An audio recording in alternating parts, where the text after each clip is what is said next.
দাদা, আনন্দপুর কাণ্ডে যিনি ফরেন্সিক এক্সপার্ট টিমের হেড ছিলেন তাকে সরিয়ে দেওয়া হলো।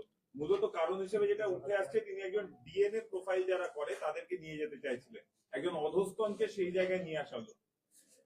প্রথম থেকে বলি, আনন্দপুর অগ্নিকাণ্ড বা মৃত্যুকাণ্ড বা যৌতুকগৃহ কাণ্ড, এর সঙ্গে মুখ্যমন্ত্রী ব্যক্তিগতভাবে এই ঘটনার আড়াল করার ক্ষেত্রে মুখ্যমন্ত্রী নিজে ব্যক্তিগতভাবে ইনভলভ। কারণ ডেকোরেটরের মালিক যিনি গ্রেপ্তার হয়েছেন তিনি যেমন অভিযুক্ত, সাথে সাথে ও মোমো বলে যে সংস্থার মোমো তৈরি করার গ্যাস ওভেন থেকেই বা গ্যাস সিলিন্ডার থেকে আগুনটা ছড়িয়েছে, তার সঙ্গে মুখ্যমন্ত্রীর ব্যক্তিগত সম্পর্ক, তার দল এবং সরকারের তো আছেই।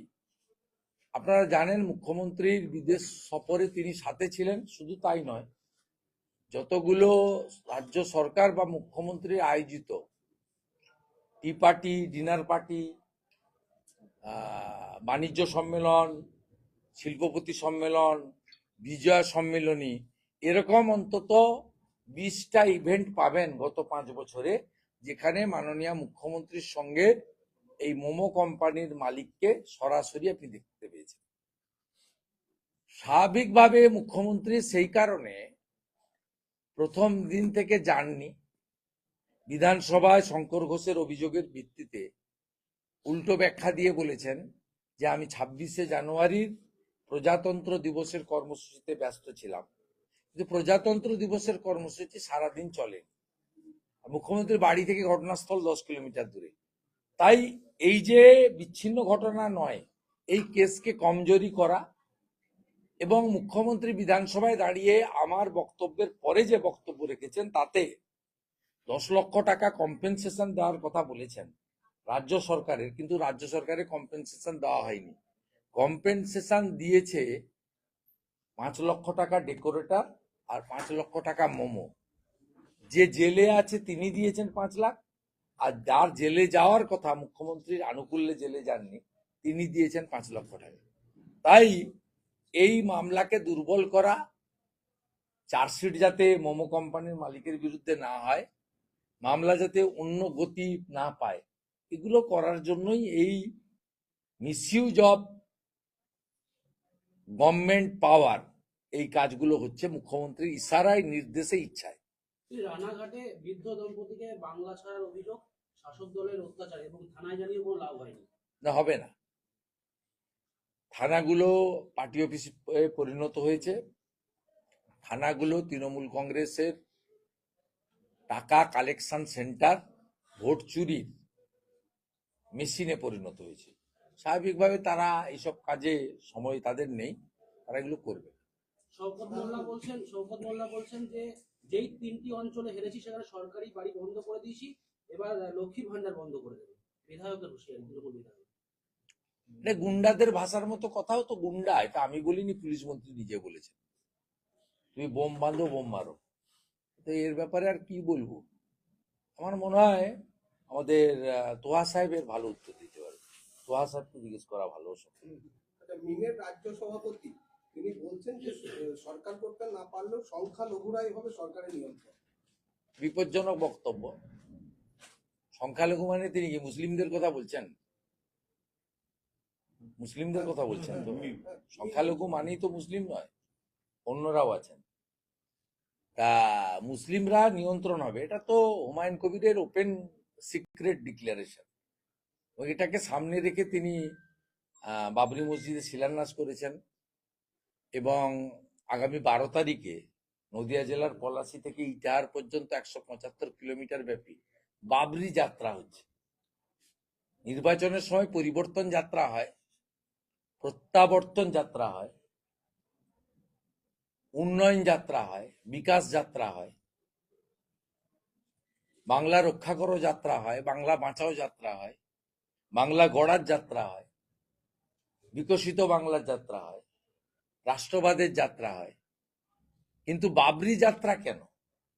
তাই আসাউদ্দিন ওয়াইসি এবং হুমায়ুন কবিররা তীব্র সাম্প্রদায়িকতার বীজ বপন করে তারা 70-80টা 90টা সিট জিতে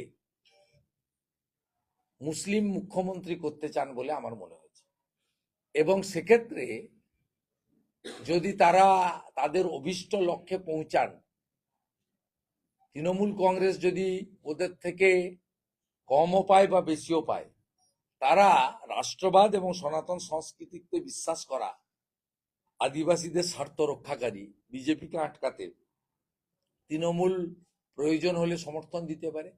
এই অঙ্ক নিয়ে বলছেন তারা ত্রিশঙ্কু বিধানসভা করতে চান এই কারণে, যাতে এমনি তো বলছেন মুসলিম উপমুখ্যমন্ত্রী চাই আমাদের, তখন দেখা যাবে পরিস্থিতির নিরিখে যদি রাষ্ট্রবাদীরা এবং সনাতনীরা ঐক্যবদ্ধ না হন, তাহলে দেখা যাবে যে ওরা 70 পেয়ে গেছে, তৃণমূল 70-75 পেয়ে গেছে, ভারতীয় জনতা পার্টি 140 পেয়ে গেছে, তাহলে দুজন মিলে গিয়ে বলবে আমরা 145, তখন এরা বলবে আমরা মুসলিম মুখ্যমন্ত্রী করতে চাই, তৃণমূল দেখা যাবে নিঃশর্ত সমর্থন দেবে। দুজনের এজেন্ডা একই, একজন সরাসরি বলছে, আরেকজন কার্যত নিজের আচার আচরণ কর্মপদ্ধতিতে বলছে। গতকালকে যেদিনকে বিধানসভার শেষ দিন, শেষ অধিবেশন, সেদিন একটা পঞ্চায়েতের ক্ষেত্রে একটা সংশোধন আনা হলো এবং 2.5 বছরের সময়সীমাকে 3 বছর। সেটা কাজল কেষ্টর জন্য 19 ফেব্রুয়ারি 2.5 বছর হয়ে গেলেই বোম মারা আরম্ভ হতো, ভাঙড়ে আরম্ভ হতো, বীরভূমের দিকে দিকে আরম্ভ হতো। কারণ কেষ্টর মনোনীত প্রধানদেরকে, পঞ্চায়েত সমিতির চেয়ারম্যানদেরকে বা জেলা পরিষদের সভাধিপতিকেও কাজল সরাতে চায়, আবার কাজলকে সভাধিপতি থেকে কেষ্ট সরাতে চায়। 2.5 বছরের ফর্মুলা থাকার জন্য সরাতে পারছিল না। 19 ফেব্রুয়ারির পর থেকে সরানোর উদ্যোগ শুরু হতো, উভয় পক্ষের বোমাগুলি চলতো, পুলিশ দিশেহারা হয়ে যেত, নির্বাচনে প্রভাব পড়তো। তাই নিজেদের বোমাগুলি আপাতত বিরত, শান্তি বিরতি, একটা মানে বাফার টাইমের জন্য এটাতে সরকারকে ব্যবহার করলেন মুখ্যমন্ত্রী, কার্যত চুপি চুপি 30 মিনিটের আলোচনায় পিছনের দরজা দিয়ে 6 মাস এক্সটেনশন করার মধ্য দিয়ে তৃণমূল কংগ্রেসের যে আভ্যন্তরীণ দ্বন্দ্ব চলছে ভাগ বাটোয়ারা ইত্যাদি নিয়ে, যা সরাসরি রাস্তায় নামতো, সেখান থেকে আপাতত যুদ্ধবিরতি ঘোষণা করলেন। তো আলটিমেটলি বালির বাঁধ দিয়ে যেমন সমুদ্রকে রোখা যায় না, তেমনি এই ধামাচাপা দিয়ে বিধানসভাকে এবং সরকারকে অপব্যবহার করে কিছুদিন হয়তো রক্ষা করা যায়, কিন্তু বেশি দিন রক্ষা করা যায় না।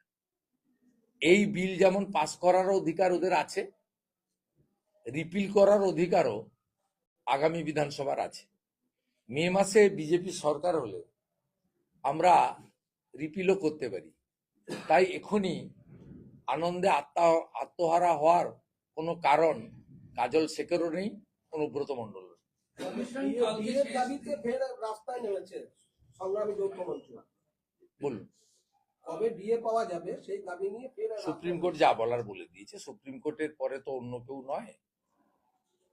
খাস কলকাতাতে গতকাল যেদিনকে শুনানির শেষ দিন প্রাথমিকভাবে রাখা হয়েছিল, সেই দিন এসে হঠাৎ ইলেকশন কমিশন জানাচ্ছে যে রেসিডেন্সিয়াল সার্টিফিকেট বা ডোমিসাইল এটাই আমার বক্তব্যের জন্য আমি আপনাদের এখানে ডেকেছিলাম।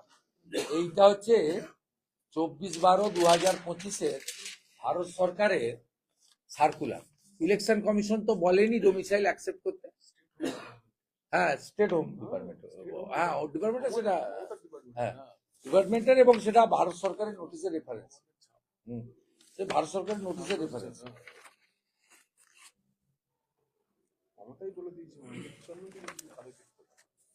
এটা তো পরিষ্কার আপনার স্পেশাল কেসের ক্ষেত্রে, এটা সবার ক্ষেত্রে নয়।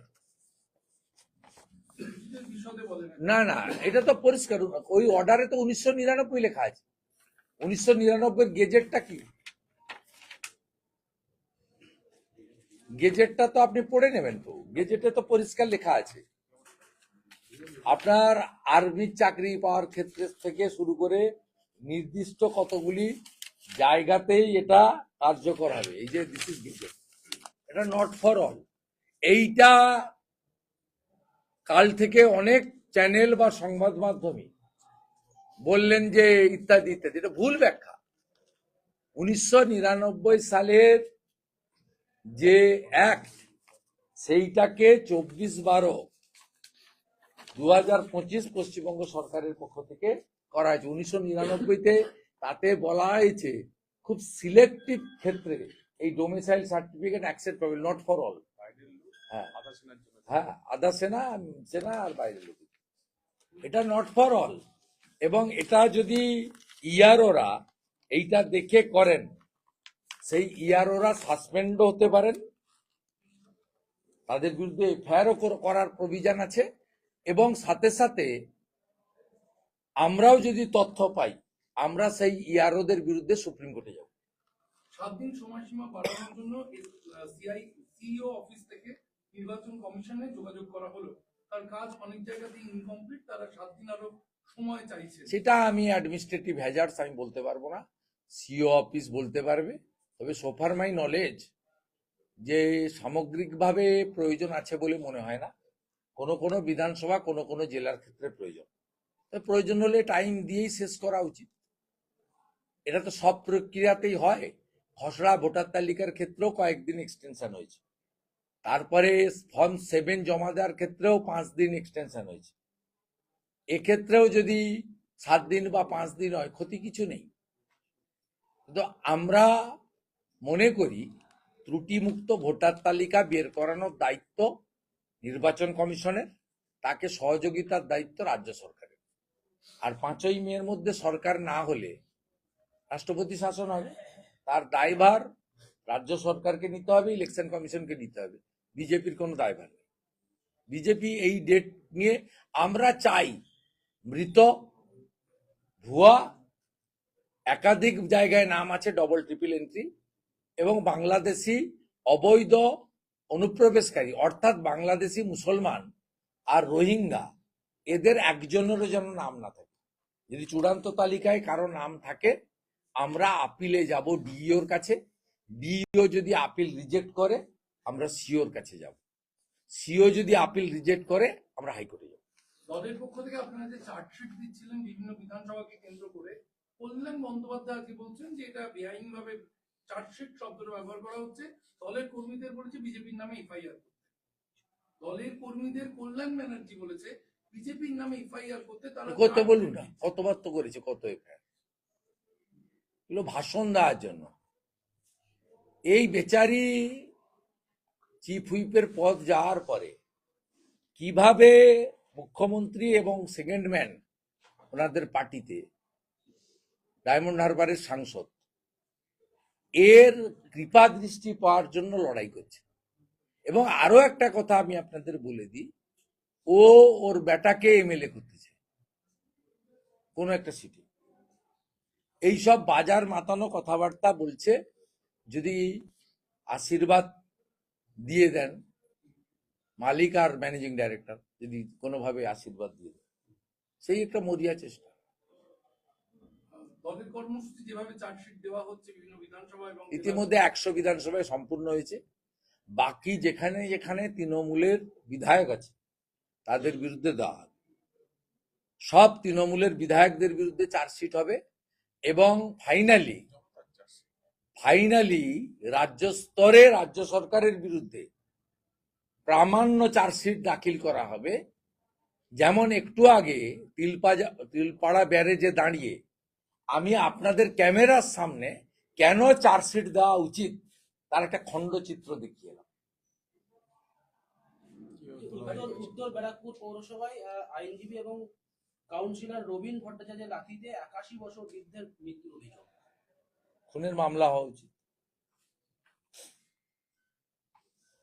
খুনের মামলা হওয়া উচিত। আমি তাপস ঘোষ এবং অর্জুন সিং এর সঙ্গে কথা বলছি, এবং কৌস্তব বাগচি ব্যারাকপুরের লোক, অ্যাডভোকেট, তাকেও বলছি বিষয়টা দেখে না। পরিবার যদি সাহায্য চায়, বিজেপি সম্পূর্ণভাবে সাহায্য করবে, এফআইআর করা থেকে শুরু করে পাশে দাঁড়াবে। ঠিক আছে, আধ ঘন্টা পরে রাজনগর আসছি।